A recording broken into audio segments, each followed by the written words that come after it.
नमस्ते और जय हिंद दोस्तों। लीगल पॉइंट में आपका स्वागत है। मैं हूं शिखा राजटा और आज हम बात करेंगे एक बहुत ही महत्वपूर्ण कानूनी फैसले के बारे में जो अवैध निर्माण और इसके कंपाउंडिंग से जुड़ा है। तो चलिए शुरू करते हैं। केस का शीर्षक मोहम्मद रफ़ीक शेख और एक अन्य बनाम उप निदेशक प्रवर्तन श्रीनगर विकास प्राधिकरण और अन्य। केस संख्या LPA संख्या 154 2023, LPA नंबर 154 ऑफ 23। निर्णय की तिथि 25 जुलाई 2025। न्यायाधीश माननीय न्यायमूर्ति संजीव कुमार और माननीय न्यायमूर्ति संजय परिहार। इस मामले में अपीलकर्ताओं ने 3 अलग अलग बिल्डिंग और परमिशन को मिलाकर एक बड़ी इमारत का निर्माण किया था जिससे सेटबैक नियमों का उल्लंघन हुआ और स्वीकृत निर्माण क्षेत्र काफ़ी बढ़ गया। ट्रिब्यूनल ने इस उल्लंघनों को कंपाउंड करने का आदेश दिया था, लेकिन एकल न्यायाधीश ने उस आदेश को रद्द कर दिया।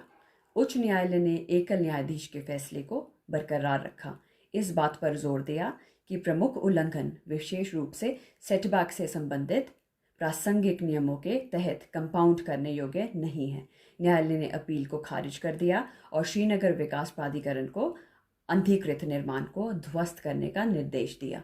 इस केस में शामिल कानूनी बिंदु: 1. जम्मू और कश्मीर भवन संचालन नियंत्रण अधिनियम 1988 धारा 7(1), 7(2), 7(3) विध्वंस नोटिस जारी करना और कारण बताओ अवसर। न्यायालय ने स्पष्ट किया कि 8 अगस्त 2016 का नोटिस, जिसे प्रतिवादियों द्वारा अंतिम कारण बताओ नोटिस कहा गया था, अनिवार्य रूप से अपीलकर्ताओं को 24 घंटे के भीतर बिल्डिंग परमिशन के उल्लंघन में किए गए निर्माण को ध्वस्त करने का निर्देश देने वाला नोटिस था। यह भी बताया गया कि इस अंतिम नोटिस से पहले अपीलकर्ताओं को समाचार पत्रों के माध्यम से कई नोटिस और अनधिकृत हिस्से को हटाने के मौखिक निर्देश भी दिए गए थे। न्यायालय ने माना कि 20 जुलाई 2016 और 27 जुलाई 2016 को जारी किए गए 2 पूर्ववर्ती नोटिस अधिनियम की धारा 7(1) और 7(2) की आवश्यकताओं को पूरा करते थे और इन शुरुआती नोटिसों को ट्रिब्यूनल के समक्ष चुनौती नहीं दी गई थी। 2. विबंध एस्टॉपल का सिद्धांत अनुमोदन की प्रत्याख्यान अप्रोबेट एंड रेप्रोबेट का सिद्धांत ट्रिब्यूनल के निर्णय को स्वीकार करना और कंपाउंडिंग शुल्क जमा करना। न्यायालय ने कहा कि अपीलकर्ताओं ने ट्रिब्यूनल के निर्णय को पूरी तरह से स्वीकार कर लिया था और प्रतिवादी प्राधिकरण के पास कंपाउंडिंग शुल्क जमा कर दिया था, जिससे उन्होंने अपने द्वारा किए गए उल्लंघनों को स्वीकार कर लिया। न्यायालय ने कहा कि इस आचरण के कारण के बाद विध्वंस नोटिस की वैधता को चुनौती नहीं दे सकते, क्योंकि कोई भी पक्ष एक ही बात पर गर्म और ठंडा नहीं हो सकता है। 3.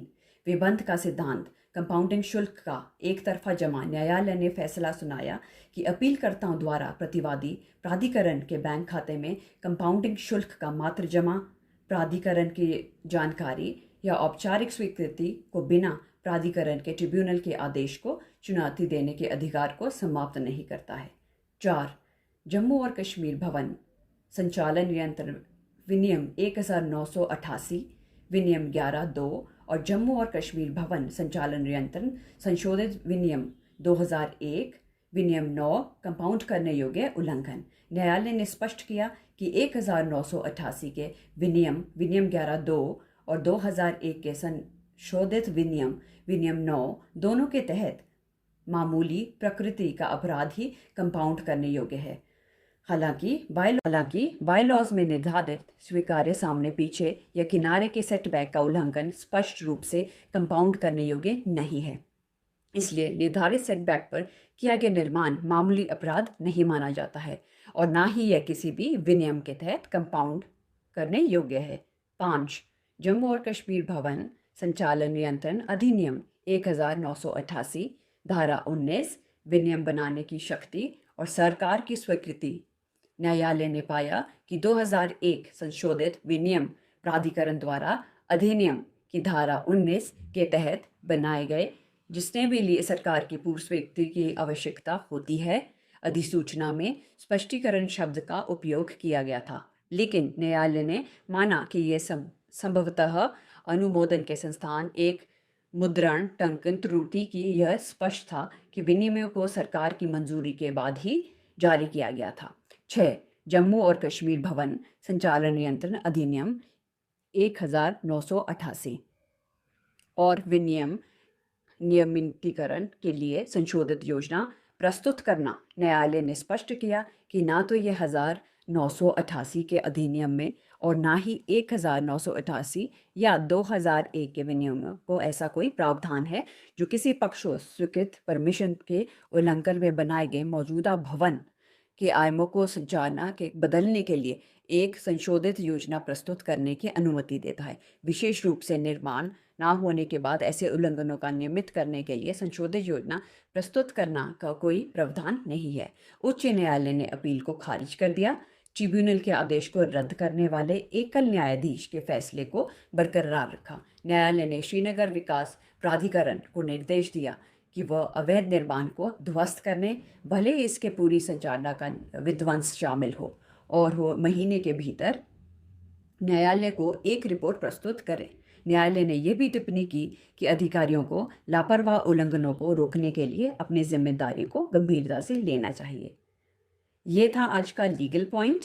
आशा है आप ये जानकारी पसंद आई हो। अगर आपको ये वीडियो पसंद आया हो तो इसे लाइक करें, अपने दोस्तों और परिवार के साथ शेयर करें और हमारे चैनल को सब्सक्राइब करना ना भूलें। और हाँ, बेल आइकन दबाना याद रखें ताकि ये हमारी किसी भी नए वीडियो को मिस ना करें। अगली बार फिर मिलेंगे एक नए कानूनी विषय के साथ। ये तब तक के लिए अपना ध्यान रखें और कानून का सम्मान करें। जय हिंद।